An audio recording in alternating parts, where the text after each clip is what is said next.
এক গাধা বাঘের সাথে তর্ক করছে। বাঘ বলছে ঘাসের রং সবুজ, আর গাধা বলছে না, ঘাসের রং নীল। তখন গাধা বলল, আরে ভাই, তর্ক না বাড়িয়ে চলো, আমরা দুইজনে বনের রাজা সিংহের কাছে এর সমাধান চাইবো। সে আমাদেরকে বলে দিবে তুমি সঠিক না আমি সঠিক। বাঘ বলল, চলো যাই। তারা দুইজনে বনের রাজা সিংহের সামনে এসে দাঁড়ালো। বাঘ কিছু বলার আগেই গাধা চেঁচিয়ে চেঁচিয়ে বলে উঠল, মহারাজ, আপনি একটু বলেন তো ঘাসের রং সবুজ না নীল? আমি বলছি ঘাসের রং নীল, আর বাঘ বলে ঘাসের রং সবুজ। আপনি একটু ফয়সালা করে দেন তো।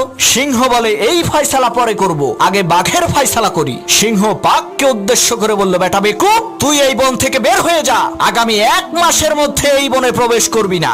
বাঘ বলল, মহারাজ, আমার কোন অপরাধের কারণে আপনি আমাকে এত বড় শাস্তি দিচ্ছেন? তখন সিংহ বলল, বেটা, তুই হইলি শক্তিশালী আর বুদ্ধিমান প্রাণী, তোর গর্জন শুনলেই তো গাধার লুস মোশন শুরু হয়ে যাবে। তুই কেন এই অশিক্ষিত মূর্খ গাধার সাথে তর্ক করে সময় নষ্ট